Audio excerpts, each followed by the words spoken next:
तो आज हम एक ऐसी किताब के सार पर बात करने वाले हैं जो काफी चर्चा में रही है, रॉबर्ट ग्रीन की सत्ता के 48 नियम, द 48 लॉज ऑफ पावर। हमें इसका एक सार मिला है और ये वाकई सोचने पर मजबूर करता है कि भाई शक्ति, पावर, ये सब कैसे काम करता है।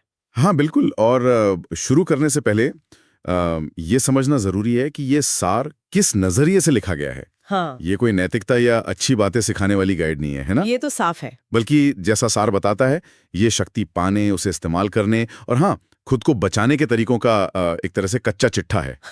तरीके नैतिक लगें या ना लगें वो अलग बात है। इसमें मैकियावेली, संत त्सू जैसे लोगों के विचारों की झलक साफ दिखती है। अच्छा।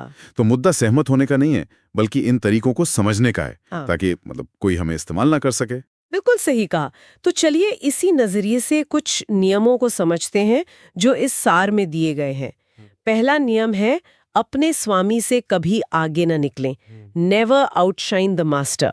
यानी अपने बॉस या सीनियर्स को हमेशा ये महसूस कराएं कि वो आपसे बेहतर है। ऐसा क्यों? देखिए, ये एक दिलचस्प मनोवैज्ञानिक पहलू है जिस पर सार जोर देता है। किसी भी हायरार्की में, ऑफिस हो या कोई और समूह, असुरक्षा और ईर्ष्या बहुत शक्तिशाली भावनाएं होती हैं। तो सार के मुताबिक अपनी काबिलियत छिपाना या उसे विनम्रता से पेश करना ज्यादा फायदेमंद होता है, बजाय इसके कि आप अपने सीनियर को चुनौती देते हुए दिखें। इससे वो असुरक्षित महसूस कर सकते हैं। लेकिन क्या ये हमेशा सच होता है? कभी कभी तो अपनी प्रतिभा दिखाने से ही आगे बढ़ते हैं लोग, है ना?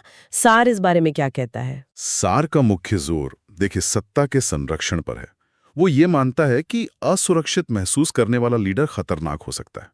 तो शायद संतुलन साधने की कला जरूरी है।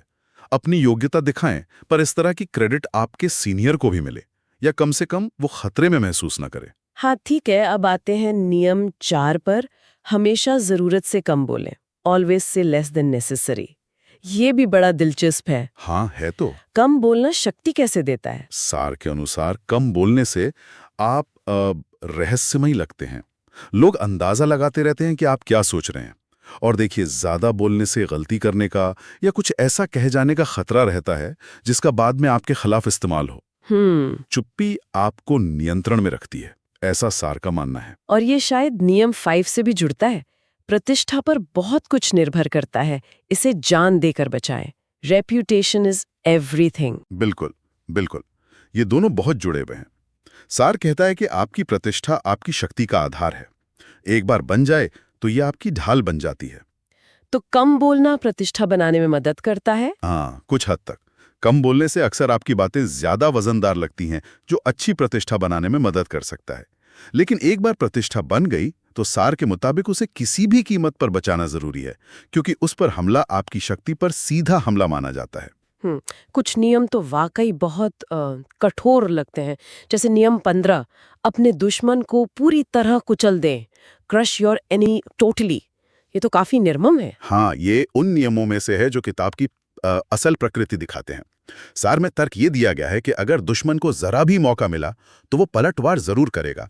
इसलिए शक्ति बनाए रखनी है तो किसी भी संभावित खतरे को पूरी तरह खत्म करना जरूरी है। लेकिन ये नैतिकता गया है, इसे विशुद्ध शक्ति और बचाव की रणनीति के तौर पर पेश किया गया है। दया या समझौते की कोई गुंजाइश नहीं है इस नियम के अनुसार। ये सोचना भी अजीब लगता है कि क्या दुनिया वाकई ऐसे ही चलती है। खैर, एक और नियम देखते हैं, नियम 48, आखिरी नियम, निराकार बने, अज्यूम फॉर्मलेसनेस। इसका क्या मतलब हुआ? ये एक तरह से सभी नियमों का निचोड़ जैसा है। सार कहता है कि दुनिया लगातार बदल रही है ना, तो आपकी रणनीति भी लचीली होनी चाहिए। किसी एक रूप, पहचान या योजना से बंद करना रहें। पानी की तरह? हाँ बिल्कुल, पानी की तरह बने, जो किसी भी बर्तन का आकार ले लेता है और जिसे कोई पकड़ नहीं सकता। अप्रत्याशित रहें, ताकि आपके विरोधी आपकी अगली चाल का अंदाजा ना लगा सकें। अनुकूलन क्षमता, अडेप्टेबिलिटी, सबसे जरूरी है। तो इस पूरे सार से जो मुख्य बातें निकलती हैं वो क्या हैं? एक चीज जो मुझे समझ आई वो ये कि शक्ति अपने आप में अच्छी या बुरी नहीं है, उसका असर इस्तेमाल करने वाले पर निर्भर करता है। सहीगा। और दूसरी अहम बात जो सार जोर देकर कहता है वो है जागरूकता, अवेयरनेस। अगर आप इन शक्ति के खेलों को, इन डायनेमिक्स को नहीं समझते हैं तो आप अनजाने में इनका शिकार बन सकते हैं। तो सामाजिक मनोविज्ञान और आत्मनियंत्रण को समझना न सिर्फ दूसरों पर प्रभाव डालने के लिए बल्कि खुद को बचाने के लिए भी जरूरी है। सार में एक और बात थी जो मुझे काफी दिलचस्प लगी। वो ये कि ऐसा नहीं है कि सिर्फ बुरे लोग ही इन नियमों का इस्तेमाल करते हैं। कई बार तथाकथित अच्छे लोग भी अनजाने में या शायद मजबूरी में अपनी स्थिति बचाने या आगे बढ़ने के लिए इनमें से कुछ तकनीकों का सहारा लेते हैं। हाँ, ये एक जरूरी नुक्ता है। शक्ति का खेल अक्सर बहुत सटल होता है। तो रॉबर्ट ग्रीन की किताब का ये सार हमें शक्ति की उन सच्चाइयों से रूबरू कराता है जिनके बारे में सोचना शायद हमें असहज लगे। इन नियमों को जानना, भले ही हम इन्हें अपनाएं या नहीं, हमें अपने आसपास की दुनिया में शक्ति की गतिशीलता को शायद बेहतर ढंग से समझने में मदद कर सकता है। बिल्कुल। और जाते जाते एक सवाल शायद सोचने के लिए छोड़ा जा सकता है।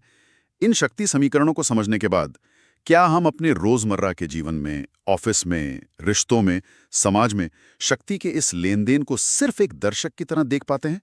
या फिर ये मानवीय व्यवहार का इतना अंदरूनी हिस्सा है कि इसे जानना और समझना एक जरूरत बन जाती है? सोचने वाली बात।